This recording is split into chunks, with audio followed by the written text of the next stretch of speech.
This is Powered by the Trades, a Milwaukee Tool podcast. Well, today I'm with Maggie Morrissey and Don Campbell. We're here to talk about heat stress. Welcome. Appreciate you guys making time today.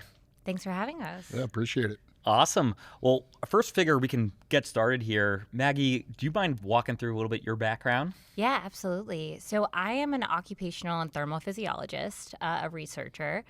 And my research is entirely focused on occupational heat stress and really how we can create evidence-based interventions to prevent adverse events from extreme heat and improve health and safety. And so I have a PhD in kinesiology, and I continuously work with companies to improve their heat stress management plans. Awesome. Well, thank you for making time. And then Don?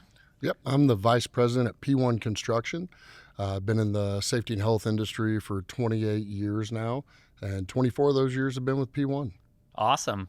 Well, I know heat stress is near and dear to both your hearts. I figured I'd ask both of you, first starting with Maggie, why are you passionate about heat stress as a whole? Yeah, so really the passion started with working with firefighters, and I noticed that every time they went into a live burn during training, their physiological variables would skyrocket. And so it made me think there's got to be something going on with heat and how it affects the body. And then since then, I've really dedicated my career to studying how it impacts the body. And again, like I mentioned, how can we create feasible, effective interventions, especially as, extreme heat events are increasing in frequency, severity, and duration. Fantastic. Yeah, what about yourself, Don? Yeah, for being the head of safety, and we work in some really warm places. We're based out of Kansas City, but we work from Hawaii to Florida. So aside from developing our own program early on, the real exposure came with ANSI A10 when they produced their heat standard. And within your experience, I'm sure you've seen it a lot take place on actual job sites. How has that transpired over your career in terms of seeing how heat stress has impacted users across the board? 28 years ago, there was normally an orange jug of water in the corner and just cups everywhere. Outside of that, there really wasn't much taken into account. They just said, hey, we're providing water, let's get to work. So to see it transition to where it is today has been pretty amazing. And Maggie, I know when it comes to heat stress, there's a lot of misconceptions out there. And just setting the stage, what are some of the things that you've had either questions on that have been posed to you or has been misconstrued across the board when it comes to it? Yeah, I think a majority of my career I've spent just talking about misconceptions. And so one of them is that heat stress is just environment, so environmental temperature, but we have to also think about the PPE that people wear that's insulating, so you're not able to lose heat from the body, but then also the metabolic rate of how much you're working. And so all three of those things collectively is what we consider heat exposure, and then that would affect the physiological strain and cognition and more. Another big one that I see is heat stroke. So heat stroke is a medical emergency, one of the heat illnesses. And there's so many infographics out there that share incorrect information about signs and symptoms. So they say that hot, dry skin is a signs and symptoms, but in reality, that actually is a different form of heat stroke. It's called classical heat stroke. And so someone who's working on a job site is actually going to be sweating a lot if they have heat stroke. So I spend a lot of times looking through educational material and making sure that the correct information is there, because you'd be surprised how much is incorrect. Yep, very true. And I'm sure, Don, you've probably seen it firsthand in terms of, especially sometimes people saying, hey, heat stress is only one day event, only about extreme weather. What does that mean to you from a user perspective? Well, back on the misconception, some of the things I hear, like out of our Las Vegas office, is, well, it's a dry heat. I mean, so is your oven. It's also a dry heat. 120 is still extremely hot. And the other thing is that you have to be in direct sunlight, outside to really have an issue. But we work indoors, and a lot of times, you're working near a boiler, you're working in a mechanical room where that heat can be tremendous, or a steam tunnel. So you don't have to be outside to have heat stress. Yeah. And I know when you look at it, sometimes people look at it as a singular event versus the cumulative effect. Do you mind speaking a little bit more about that too, Maggie? Yeah, absolutely. One thing that has been a real big focus lately in the heat stress research area is chronic kidney disease, actually. So essentially, the combination of someone being really hot as well as dehydrated over consecutive days results in acute kidney injury, and then over time can also result in chronic kidney disease. They call it chronic kidney disease of occupational origin. And so what's really problematic about this chronic kidney disease is it presents with no clinical symptoms. Essentially, this person is living with this until it's too late and they have chronic kidney disease. And so it's important to think about heat stress not only acutely, but the chronic effects it has, and just continuously having your exposure or being really hot for multiple days at a time is going to result in adverse events like effects to cognition, fatigue, and more. Wow. And I think the change in the workforce, what our demands are now, there's not many projects out there that are working Monday through Friday, 8 hours a day. We're seeing a lot of this hyperscale work. It kind of starts with 5, 10-hour days and then an 8-hour day. And then you start throwing in a Sunday, and they've never had a really good chance to cool their body back down. And you're getting people in that are traveling from other states that sometimes, they're staying in a travel trailer. It doesn't have the best air conditioning. So they're never really getting that opportunity to cool themselves down before we put them right back into it. Yep. And Don, I know one thing that a lot of factors occur, but a big factor to help fight against it is company culture. Do you mind talking a little bit about how the company culture can help affect different misconceptions as well as making sure we're keeping users safer and healthier when it comes to heat stress? Yeah, I think the majority of contractors have always said rest, shade, and water, is what we're going to do. But you've got that group of folks that say, I feel fine. I don't need to go and take that break, to where we make it mandatory. They have to go into a shaded area and cool down at certain times in the day. And Maggie, what have you seen as being more effective solutions now that we've kind of talked a little bit about the misconceptions and the problems as well? Yeah, so I think as far as interventions go or prevention strategies, water, rest, shade, and hygiene, I would actually add to it, because I actually work with a lot of female workers, and a lot of times they don't have restroom access, and so they're not drinking enough because of that. So it's important to have that as well. But on top of that, the work to rest ratios, so environmental monitoring, we have PPE considerations, body cooling, and really just generally having a written heat stress plan. You'd be surprised how many people don't have that. And so you really have nothing to work on and to ensure that people are doing the appropriate actions to keep their workforce safe. Yeah, definitely agree there. And I'm sure both of you have seen it in different cases where you have people that are more conscious about it versus companies that haven't developed that plan. What have you seen both on that cultural aspect as well? Well, I think a big part of the written plan is the actual training, bringing them in, explaining how it affects your body, what you might feel, things to look out for. So everybody, when they step foot on the job, has that same recognition, because in Kansas City, it's hot, it's high humidity. They're kind of used to that. But with these travelers, like coming down from Wisconsin, it doesn't get normally as hot up here in the summer. They're not going to be as used to it as people that work in it every single day are. Mm-hmm. Yeah, and also to add on to that, I think that there's a huge individual susceptibility to different heat-related events or incidents, and unfortunately, people can't control that on the job site. But I think that education piece is so important, because they need to understand what the risk factors are, so they can, understand what theirs might be and be a little bit more cautious. Again, can't control what people are doing outside of the work environment, but you can use education to be able to inform them to make sure they're looking out for themselves and others. Yeah, and I think people have looked at various ways to educate. Where have both of you seen success from an education and training perspective that has brought in more companies to be able to feel like they're on board and owning their own destiny there? I mean, we developed our own internally, and it falls into our annual training with everybody, but it's also part of the orientation. So your day one at P1, you're getting training on heat. Great.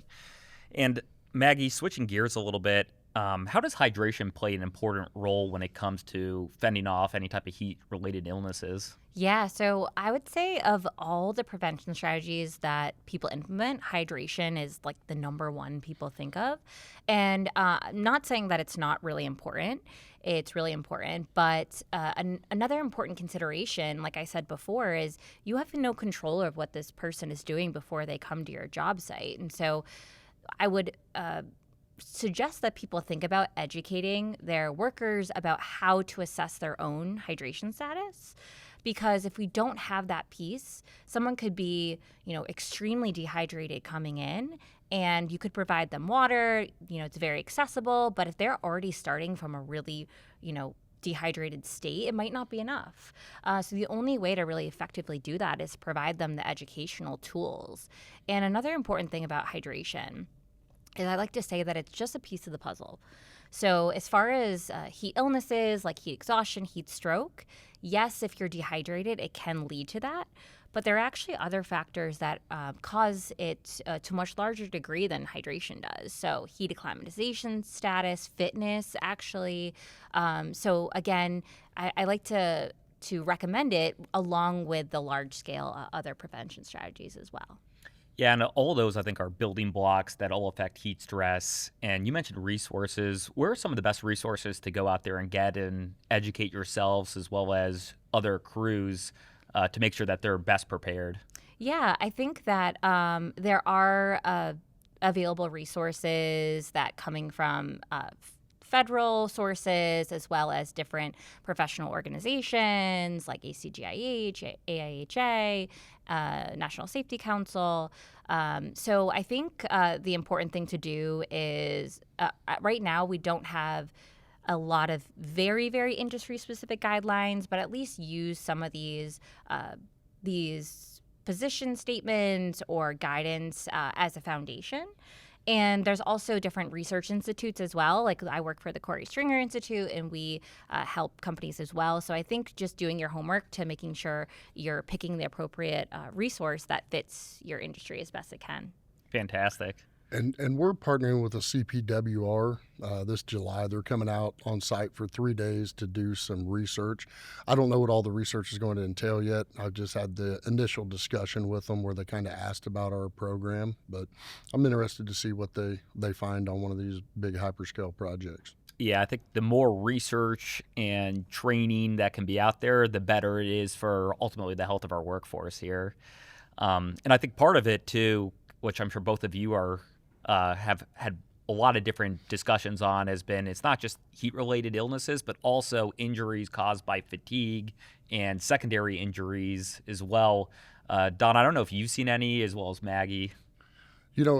We actually had an incident because of it. We kind of developed a perfect storm down in Wichita, Kansas. We were in an excavation. It was super humid, hot in the morning. The person had drank plenty of water, but they were overtaken by heat and ended up having to go to the hospital. It was just that perfect extra humidity. We were doing some hand digging down in an excavation, and it's the only one that we've seen that actually resulted in an injury. But we've had plenty of foremen reach out to us and say, hey, I'm taking this person off the job right now because they've been up in a scissor lift all day. They've been up in the heat. And like she said, even hydration doesn't cure it all. If you're not getting into a cooler area at some point in the day, it can lead to some serious problems. And luckily, our supervision recognized it before you have somebody that's just not feeling quite well have something serious happen because of their inability to pay attention and understand what's going on around them. Yep. And you mentioned foremen speaking up.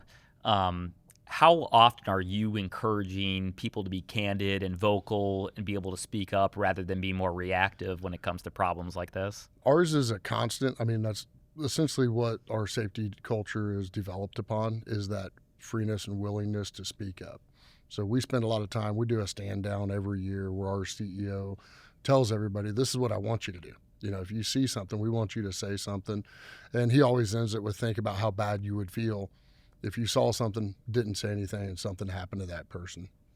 Well, I think he'll you're doing a fantastic job just based on some of the training and everything else that you're putting out there, and even partnering with companies like CPWR to make sure we're pushing the industry forward. So love it. And then Maggie, one other piece is looking ahead, how do you think heat planning across the board for Jobsite is going to change over the next 5 to 10 years? Yeah, so I think it's going to change rapidly in many different ways. One is because of technology. I mean, we are getting this in this area where there's just significant technology advancement. And so whether that be more accurate environmental monitoring, forecasting tools, as well as physiological monitoring. So that's a big area of my research is physiological monitoring. And so sort of taking it a step further into seeing like what's actually happening to the individual. And there's a lot of different algorithms out there that are getting really accurate at measuring different physiology without being very invasive. So I think we're gonna have a much bigger focus on that. So I think that's really going to be driving, and as well as different cooling gear. It's going to become a lot more sophisticated, and we're able to be a little bit more individualized, which is exciting to see. Definitely. And Don, I'm sure you've probably seen that too, where there's a combination of biometric sensor options, cooling PPE. How do you encourage companies to look at it and not feel like it's Big Brother watching you, but solutions out there across the board? So we haven't gotten into any of the technology pieces yet. Very interested to see what's coming out. We do use a lot of the PPE, the wickening shirts, those things. A big part of what we do also is, we're seeing this on our pre-task plan, similar to falls and ladder usage. Now you're seeing heat stress on there.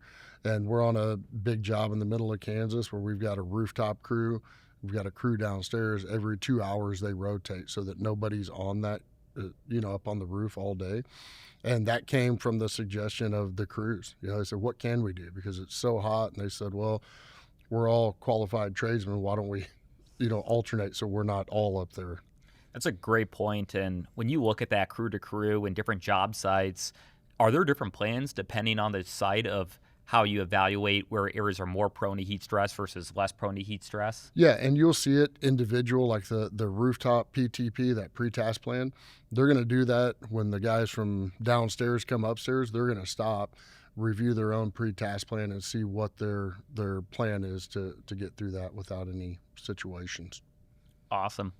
And just to wrap this up, if there's one mindset shift from both of you across the board between the construction trades when it comes to heat stress, what would it be?